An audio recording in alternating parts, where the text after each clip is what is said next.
At my baby shower, my mother-in-law handed me a dog bowl and said, "Since you can't give us a baby, this suits you." I smiled, raised my glass and said, "Funny, Linda. I brought something too, something that might change how you see your precious son forever." The room went silent. I still remember the first time I took a pregnancy test. The excitement, the butterflies, the way Chris hovered outside the bathroom door asking, "Well? Anything?" Every 28 days became a cycle of hope and devastation that slowly chipped away at my soul. That was 5 years ago.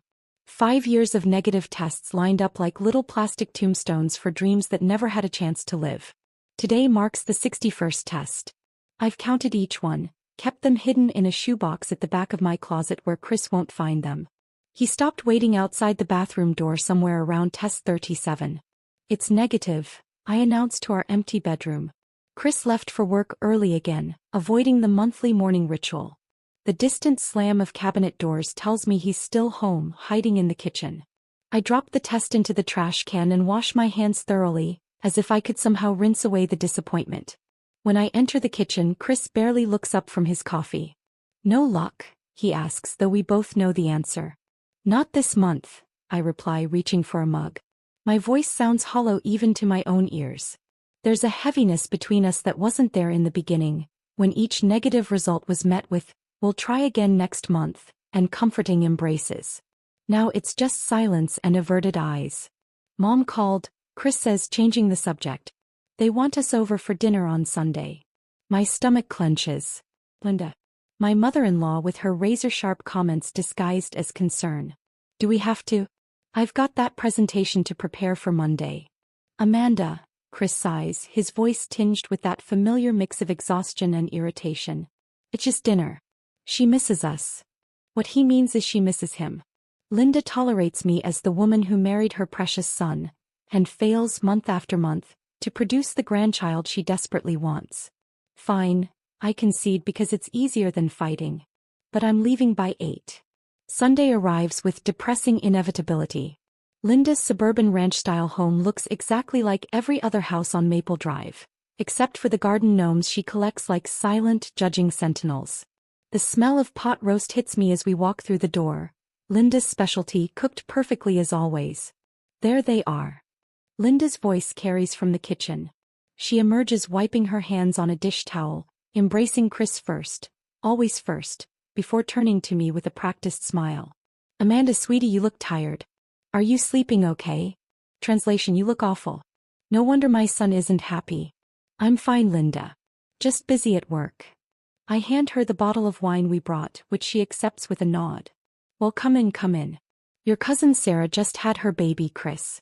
The pictures are adorable. I put them on the fridge." The evening progresses with predictable precision. Linda's dining room, with its formal cherry furniture and china cabinet displaying wedding gifts she never uses, feels suffocating. Throughout dinner, she peppers the conversation with updates about everyone who's recently reproduced. And Julie's expecting twins. Can you imagine? She's going to have her hands full. Linda laughs, serving apple pie. Sarah says the delivery was easier than she expected. Just 6 hours of labor. She's already talking about having another. I focus intently on my dessert, counting the apple slices to keep from screaming. Chris says nothing, just nods and smiles. He never defends me. Never changes the subject. Sometimes I wonder if he enjoys watching me squirm under his mother's scrutiny. "When's it going to be your turn, Amanda?" Linda asks, her voice dripping with false sweetness. Chris would make such a wonderful father. There it is. The question she asks every single time we visit. "We're working on it, Linda," I reply, the practiced response automatic now. "Well, don't wait too long. The clock is ticking, you know. Women have a finite window." She taps her wristwatch for emphasis. On the drive home, Chris and I sit in silence until I can't stand it anymore. "You could have said something." "What do you want me to say, Amanda? You know how she is." "That's not an excuse," I snap. "She treats me like I'm defective and you just sit there." Chris grips the steering wheel tighter. "Look, I'm caught in the middle here. She's my mother. And I'm your wife."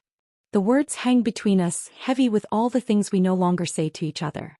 The next morning, I find myself staring at the calendar on my desk at work. My period is 4 days late, but I'm afraid to hope. I've been late before only to be crushed by disappointment. My coworker Jen stops by my cubicle, coffee in hand. You okay?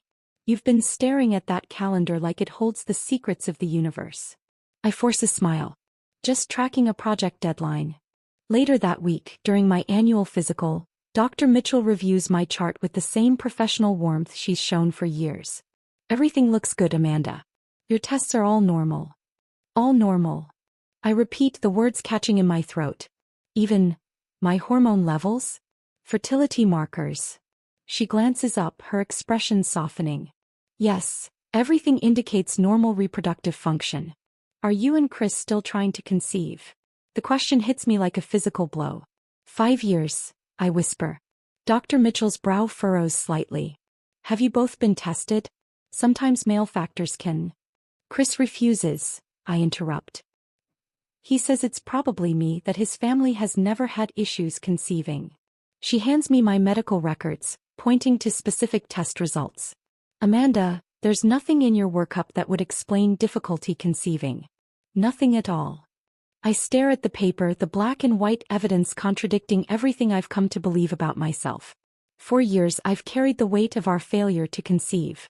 For years Linda's comments have cut deeper because I believed them. Walking to my car, clutching the folder with my test results, something shifts inside me. A tiny spark of anger ignites where shame once lived. 3 days later, a pale pink envelope arrives in our mailbox addressed to me. Inside is an invitation written in Linda's unmistakable flowing script. You're invited to a special gathering to celebrate new beginnings. The date, time, and her address are listed along with a note. No need to RSVP. Just come as you are. I trace the embossed border with my fingertip, confusion giving way to suspicion. Linda has never thrown me a party. Why no? The answer comes when I turn over the invitation and see 2 words written in smaller text. Baby shower. I hold the baby shower invitation between trembling fingers, the words baby shower, mocking me as the pieces click into place. This isn't a celebration, it's an ambush. A public humiliation orchestrated by Linda. 5 years of failure on display for everyone to see. Chris, I call out that evening, my voice steadier than I feel. We need to talk. He's lounging on the couch, scrolling through his phone. The physical distance between us a perfect mirror of our emotional state. About what? I hand him the invitation. Your mother is throwing me a baby shower. His eyes widen momentarily before his expression shifts to something unreadable. Maybe she's trying to be optimistic? Optimistic. I repeat, incredulity sharpening my tone. This is cruel and you know it. 5 years, Chris. 5 years of negative tests, and not once has your mother shown genuine support. Now this. He sighs, running a hand through his hair. What do you want me to do, Amanda? I want you to come with me to see Dr. Reynolds next week. I've been building up to this request for months. The fertility specialist I mentioned. As a couple. I can't next week. The Peterson account. The week after then. Amanda, work is insane right now. The merger. It's always something, isn't it? The realization dawns slowly, like a cold sunrise. You don't want to go. His gaze drops to the floor. I just don't see the point. We've been through this. You've had tests. And they're normal, I interject, pulling out the folder from my purse. Completely normal. Dr. Mitchell confirmed it last week. Chris's face pales slightly as I spread the papers on the coffee table. These things are complicated, he mutters. Which is exactly why we need to see a specialist together. Both of us. After 2 hours of circular arguments, he reluctantly agrees to an appointment 3 weeks out. Just long enough, I notice, to potentially conflict with a business trip he's mentioned. The pattern is so clear now that I'm looking for it. The morning of the appointment arrives, and with it the predictable text message. Emergency at work. Can't make appointment. Reschedule. I don't respond. Instead, I drive alone to the modern glass building housing Dr. Reynolds' practice. The waiting room is filled with couples, their hopeful energy making my solitude even more pronounced. Mrs. Anderson? The nurse calls, leading me to an office rather than an exam room. Dr. Reynolds is a woman in her 50s with kind eyes and a direct manner I appreciate immediately. Your husband couldn't make it? She asks, glancing at the empty chair beside me. Work emergency, I reply, the excuse sounding hollow even to my ears. She nods, reviewing my file. I see you've been trying to conceive for 5 years with no success, despite normal test results. She looks up, meeting my gaze. Mrs. Anderson, Amanda, has your husband been tested? No. The word hangs between us. He's resistant to the idea. Dr. Reynolds leans forward slightly. In my 20 years of practice, I've found that when a partner consistently avoids testing, they sometimes already know, or suspect, the results. Her words crystallize the nebulous suspicions I've carried for months. You think Chris knows he's infertile? I'm not making any diagnosis without tests, she clarifies. But in cases like yours, healthy woman, no conception after years of trying, partner refusing evaluation, it's a possibility worth considering. I leave her office with 2 things, a DNA testing kit and a new perspective on my marriage. Chris's business trip the following week provides the perfect opportunity. The night before he leaves, I watch him pack with methodical precision, noting how he places his electric toothbrush in its travel case. 3 days in Chicago, he says, zipping his suitcase. I'll call when I land. After he leaves, I enter our bathroom and stare at his regular toothbrush still in the holder. The collection process is simpler than I expected. The swab against the bristles, sealed carefully in the sterile container provided by Dr. Reynolds' office. I drive to the clinic immediately, handing over the sample with a mixture of determination and guilt. Results typically take 3 to 5 business days, the technician informs me. Those 5 days stretch into eternity. I function on autopilot, working, cooking, smiling at appropriate times during our nightly video calls while Chris remains oblivious in his Chicago hotel room. The call comes while I'm at lunch with Jen. Dr. Reynolds herself, her voice gentle but direct. Amanda, we have your husband's results. I think you should come in. The office feels smaller this time, the air heavier. Dr. Reynolds doesn't sugarcoat it. The sample shows complete azoospermia, no sperm production whatsoever. This isn't a temporary condition or low-count situation. Based on these results, your husband is completely infertile. The world tilts sideways. Despite my suspicions, hearing the confirmation knocks the breath from my lungs. This type of infertility is often congenital, she continues. Something he's likely known about since adolescence or early adulthood. He knew, I whisper. All this time he knew. Dr. Reynolds offers resources, options, support, but her words flow around me like water around a stone. 5 years of blame and shame. 5 years of Linda's cutting remarks and Chris's silence. 5 years of believing my body had failed us. I drive home in a trance, the truth expanding inside me, filling all the hollow spaces with a cold, clarifying rage.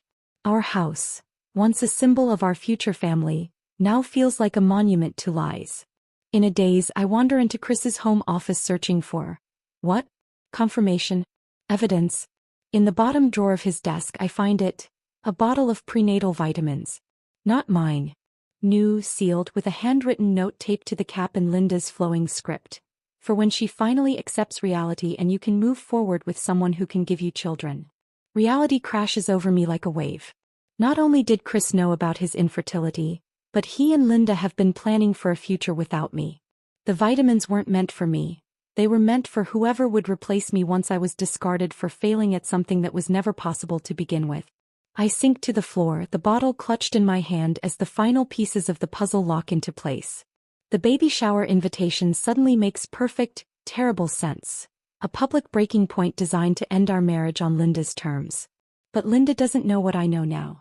And Chris doesn't know that I know either. For the first time in 5 years I feel a strange sense of power. The truth has been unearthed, and with it, a determination I thought had withered away through years of disappointment. I place the vitamins back exactly as I found them and close the drawer. Then I pick up my phone and make an appointment. Not with Dr. Reynolds this time, but with another specialist altogether. One who can help me move forward on my terms. The specialist I made an appointment with is Dr. Vivian Chin, who specializes in reproductive options for complex situations. She listens intently as I explain everything. The test results, the prenatal vitamins, the years of deception. So you haven't confronted your husband yet? She asks, her expression professional but compassionate. Not yet. I wanted to understand all my options first. Dr. Chin outlines various paths forward: divorce, counseling, donor sperm. Each possibility branches out before me like roads on a map. By the time I leave her office, I have a plan and something I haven't felt in years: agency. Chris returns from Chicago with a small gift: a ceramic mug with the Chicago skyline. A peace offering, perhaps, or a token of guilt. He places it on the kitchen counter between us, a miniature monument to our fractured marriage. "How was your week?" he asks, loosening his tie. I take a deep breath. Illuminating. Something in my tone must alert him because his movements slow, his eyes finally, truly, focusing on me. "What does that mean?" "I know, Chris." My voice is calm, belying the storm inside me. "I know you're infertile. I know you've always known." The color drains from his face. He opens his mouth, closes it, then grips the counter edge. "How? Does it matter?" "What matters is you let me believe it was my fault. For 5 years. Amanda, I can explain." "Please do." I cross my arms, steeling myself. "Explain why you watched me cry every month. Why you let your mother torment me about something that could never happen." He sinks into a kitchen chair, suddenly looking smaller. "I was diagnosed when I was 16. Some childhood illness. Mumps, they think, caused it. Mom took me to specialists, but the prognosis never changed." His voice cracks. "Do you know what it's like to be told at 16 that you'll never have biological children?" Despite everything, a flicker of sympathy stirs within me. It must have been devastating. "But that doesn't explain why you hid it from me when we got serious. When we got married." "I was going to tell you," he insists, tears forming. "But then Mom said." "Linda," I interrupt, the name bitter on my tongue. "Of course. She said if you really loved me it wouldn't matter. That we could adopt or something later. But she also said." He hesitates. "Said what, Chris?" "That if you knew before we were married you might leave. That lots of women want biological children and I might lose my chance at happiness." A tear slides down his cheek. "She said after we were married for a while, if children became important, we could say we discovered the issue together. That it would be easier that way." The calculated cruelty of it steals my breath. "And the monthly pregnancy tests? Watching me fall apart? Was that easier?" "I didn't know how to tell you after so much time had passed." Mom said. "Stop telling me what Linda said." My palm slams against the counter, the sound sharp in our kitchen. "You're a grown man, Chris. You made these choices. You chose to lie to me every single day for years." His shoulders slump. "You're right. I was a coward." "And the prenatal vitamins in your desk?" The note from Linda. His head snaps up, genuine shock crossing his features. "What vitamins? What note?" For a moment I question whether he's telling the truth, but the confusion in his eyes seems genuine. "In your desk drawer. Prenatal vitamins with a note from Linda about me accepting reality so you could move on with someone who could give you children." "Amanda, I swear I didn't know about that. Mom must have put them there when she visited last month." "I never." He rubs his face roughly. "I wouldn't." "Wouldn't what? Lie to me? Conspire with your mother?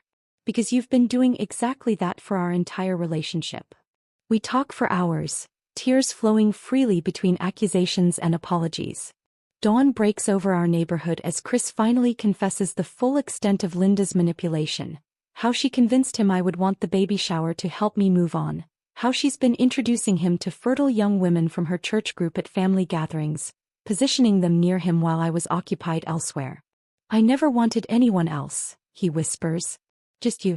I thought eventually we'd adopt or something. But you never discussed it with me. You never gave me the chance to make informed decisions about my own life." He reaches for my hand across the table. I let him take it, feeling nothing but a dull ache where love used to reside. "We can fix this," he pleads. "Counseling. A fresh start. I'll tell Mom to back off permanently." I gently withdraw my hand. "I've made an appointment with a fertility clinic." Confusion clouds his expression. "But I just told you. Not for us. For me." The words hang between us, their implications clear. "I still want children, Chris. Children that should have been ours if you'd been honest." "You're leaving me." "It's not a question. I haven't decided yet. But I'm moving forward with or without you." The following weeks pass in a strange limbo. Chris sleeps in the guest room. He attends one therapy session with me before claiming work conflicts prevent him from continuing. Some things never change. Meanwhile, I begin the IVF process in secret. Dr. Chin helps me select a donor with similar features to Chris. A final mercy I'm not sure he deserves. Each appointment feels like reclaiming a piece of myself. Each injection a step toward the future that was stolen from me. Linda calls relentlessly. Chris must have told her something, though I don't know what. I let her messages pile up unanswered, a small act of defiance. 3 weeks before the scheduled baby shower, I sit on the bathroom floor at 5 a.m., staring at the pregnancy test in my trembling hands. 2 pink lines. Clear and undeniable. Positive.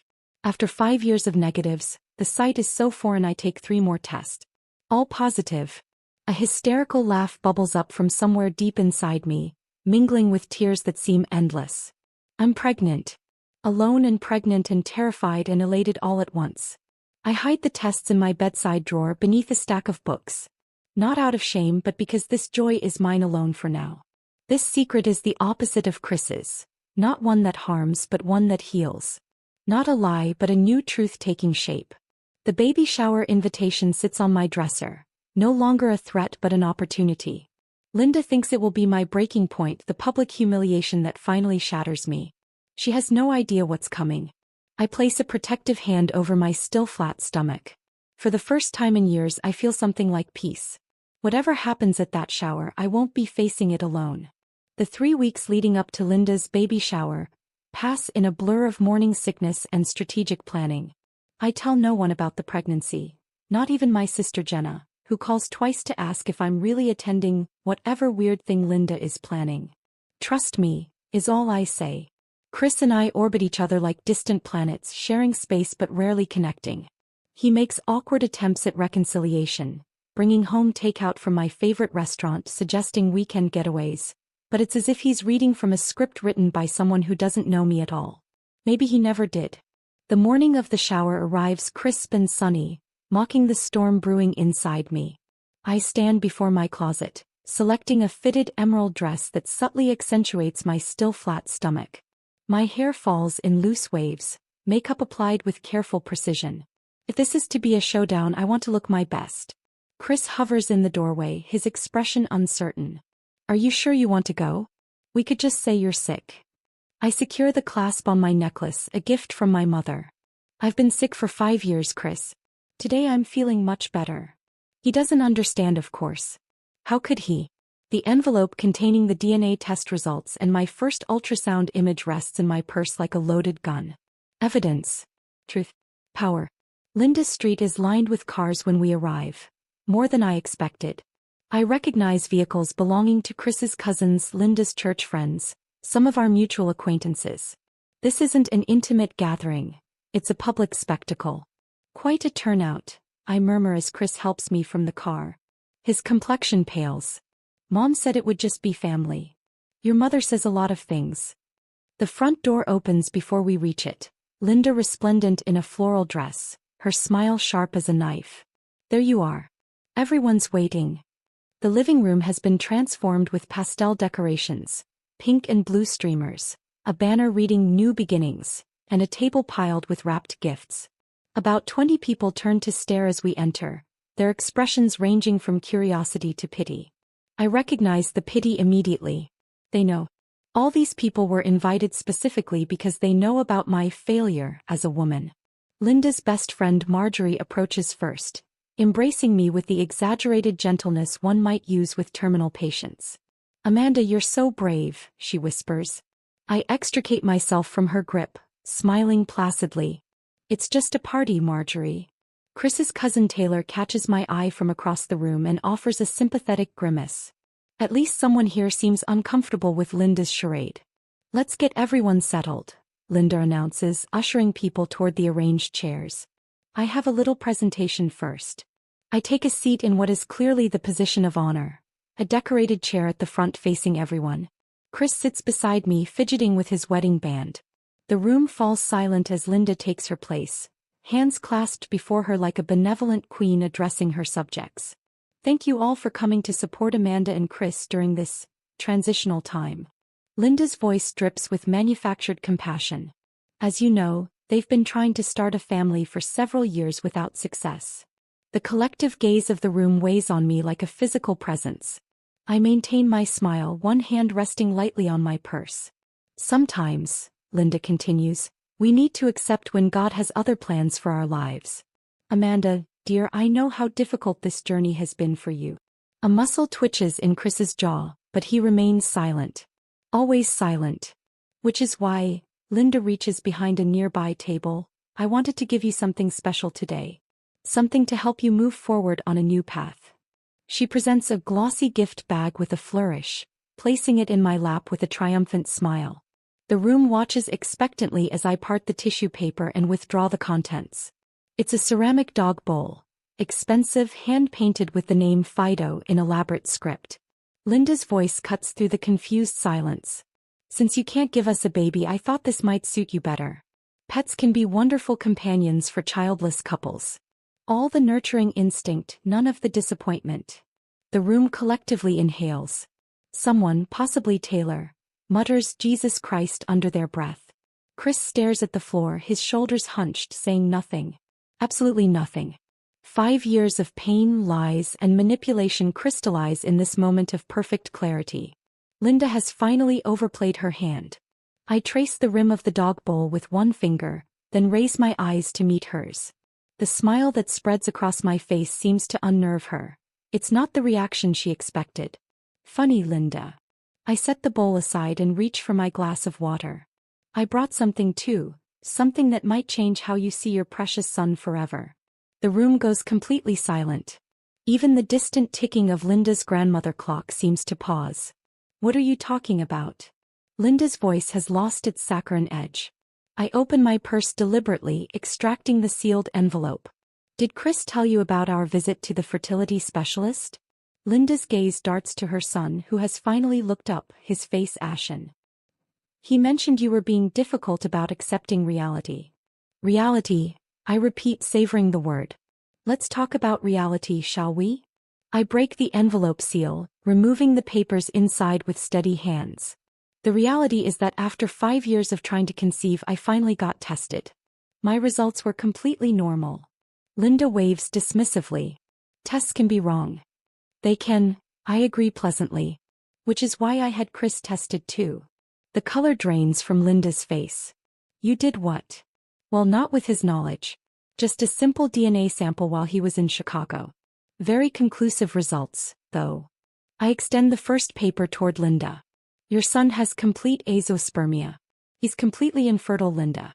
Has been since adolescence, according to the doctor. Something you've known for, 20 years now? Murmurs ripple through the gathered guests. Chris has buried his face in his hands, shoulders shaking. This is absurd, Linda sputters, not taking the paper. You're making this up. The prenatal vitamins in Chris's desk drawer. Your note about me, accepting reality, so he could move on with someone who could give him children. Was that your plan all along? Humiliate me enough that I'd leave so Chris could start fresh with one of your church girls. I stand slowly, power coursing through me. Only there's one problem with that plan. I withdraw the ultrasound image, holding it up for everyone to see. I'm 8 weeks pregnant. The room erupts in gasps and confused exclamations. Linda's mouth opens and closes without sound. Chris stares at the ultrasound picture, comprehension dawning slowly across his features. But, how? He finally manages. I meet his gaze steadily. Donor sperm. My egg. My body. By choice. Linda finally finds her voice, shrill with outrage. You went behind his back? You betrayed my son. The laugh that escapes me holds 5 years of pain. Betrayal? You want to talk about betrayal, Linda? After what you two did to me. I turn to address the stunned guests. For 5 years I've been told my body was failing. For 5 years, I've endured this woman's thinly veiled insults about my worth as a woman. All while she and her son knew the truth, that Chris couldn't father children and never told me before I married him.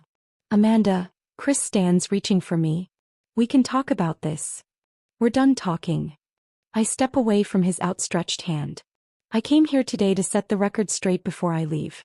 This baby deserves better than a family built on lies. I'll never forget the chaos that erupted after my announcement. Linda lunged for the ultrasound image, knocking over a tray of finger sandwiches. "You had no right," she shrieked, her perfectly coiffed hair coming undone. "This is my son's life you're playing with." Chris's cousin Taylor stepped between us. "Back off, Aunt Linda. Haven't you done enough?" The room fractured into factions before my eyes. Linda's church friends huddled around her, murmuring about moral decay and traditional families, while Chris's younger cousins and a few of our mutual friends moved protectively toward me. "Is it true?" One of Linda's friends confronted Chris directly. "Did you know about your condition before you married her?" Chris stood paralyzed in the center of the room, tears streaming down his face. "I never meant to hurt anyone," he whispered, the words hollow and insufficient. Taylor gently touched my elbow. "I've got my car outside. Need a ride?" Grateful for the escape route, I nodded. As we moved toward the door, Chris lunged forward, grabbing my wrist. "Amanda, please. Don't leave like this. We can work it out." "There's nothing to work out," I replied, gently but firmly removing his hand. "I'll contact you about arranging to pick up my things." Linda's voice rose above the commotion. "This isn't over. That baby." The door closed on her threats, and Taylor led me to her sedan parked down the street. "I always knew Aunt Linda was a piece of work, but this is next level," she sighed, starting the engine. "Where can I take you?" "My sister's place in Oakwood," I replied, the adrenaline that had carried me through the confrontation beginning to ebb, leaving exhaustion in its wake. Jenna didn't ask questions when I arrived at her doorstep with mascara-streaked cheeks. She simply pulled me into a fierce hug and whispered, "Whatever it is, we'll figure it out." That night, curled on her guest room futon, I told her everything. The infertility diagnosis, the years of lies, the IVF decision, the baby shower showdown. She listened without interruption, her expression shifting from shock to outrage to fierce determination. "You're staying here as long as you need," she declared when I finished. "And first thing Monday, we're calling my divorce attorney." The following days blurred together, filing for legal separation, arranging for Jenna's husband and brothers to accompany me to the house to collect my belongings, screening calls from Chris who alternated between tearful apologies and desperate bargaining. "I'll go to therapy," he promised during one call I finally answered. "I'll cut Mom off completely. We can raise this baby together." "The foundation's too broken, Chris," I replied, one hand resting protectively over the slight swell beginning to form beneath my navel. "I can't build a life on lies." "Then we'll build a new foundation," he pleaded. "Fresh start. New house, new rules. Anything you want." Part of me, a small wounded part, wanted to believe him. But then I remembered the dog bowl, his downcast eyes as his mother humiliated me, the 5 years of silent complicity. "I'm filing for divorce," I said quietly. "I think it's best if we communicate through our attorneys from now on." 2 weeks later, Linda appeared at my workplace, her normally immaculate appearance disheveled, eyes red-rimmed. My co-workers, now fiercely protective after hearing abbreviated versions of what happened, formed a human barrier. "It's okay," I told them, though my heart hammered in my chest. 5 minutes in the break room. Linda sat across from me, hands trembling around a paper cup of water. For the first time since I'd known her, she seemed diminished, human. "I came to apologize," she began, voice barely above a whisper. "What I did was unforgivable." "Which part?" I couldn't help asking. "Convincing your son to lie to me for our entire relationship? Planning to replace me with someone more suitable? Or publicly humiliating me with a dog bowl?" She flinched. "All of it. I was wrong." "Why now, Linda? Because your plan backfired? Because people at church are talking?" Her gaze dropped to the table. "Chris hasn't spoken to me in 2 weeks. He says he never will again unless I make things right with you." A tear slipped down her cheek. "He's my only child. The only family I have left." Understanding dawned. This isn't an apology. This is damage control. "No, I truly am." "Save it, Linda." I stood, suddenly weary of the drama, the manipulation. "I accept your apology because holding on to anger isn't healthy for me or my baby. But we're done here. There's no relationship to salvage." As I walked away, she called after me, "The baby is still my grandchild." I turned back one last time. "No, Linda. Biology isn't what makes a family. Trust, respect, honesty, those make a family.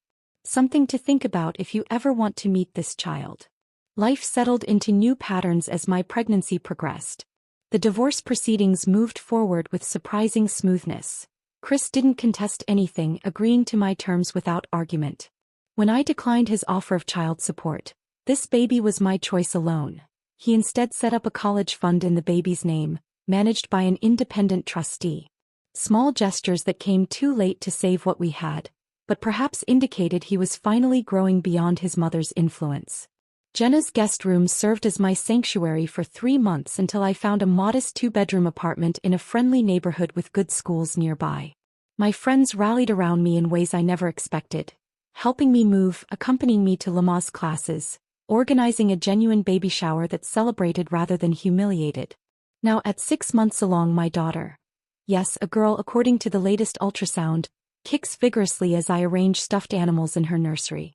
The room is coming together beautifully, walls painted a serene sage green rather than traditional pink, with botanical prints framed above the white crib my colleagues gifted me. What do you think of this here? Taylor asks, holding up a dream catcher we found at the artisan market last weekend. After the shower incident, she'd reached out and we've developed an unexpected friendship. She's even agreed to be my birthing partner. Perfect, I reply, watching as she hangs it beside the window. My sister Jenna enters with a tray of lemonade, while my friend May finishes assembling the changing table. I ease into the rocking chair, taking in the scene, these strong women who stood by me, this room prepared with love for my daughter, this new life taking shape both within me and around me. Have you settled on a name yet? May asks, accepting a glass from Jenna. I place both hands on my rounded belly, feeling my daughter respond with a gentle roll. Hope, I answer, the name feeling right the moment it leaves my lips. Her name is Hope. The name isn't just for my daughter but for what she represents. The end of years living someone else's lies and the beginning of my own truth. The past 5 years tested me, broke me in ways I never imagined possible. But sitting here, surrounded by authentic love and support, I realize those broken pieces have been reassembled into something stronger, clearer, more honest. Not the life I once planned, but perhaps the one I was always meant to find. If this tale of sweet revenge kept you hooked, go ahead and hit that like button now. My favorite part was when Amanda calmly smiled and reached for her envelope after Linda presented the dog bowl. That moment when she said, "I brought something too, something that might change how you see your precious son forever," gave me chills. What was your favorite moment? Drop it in the comments below. Don't miss more thrilling stories like this. Subscribe and hit that notification bell so you never miss an upload.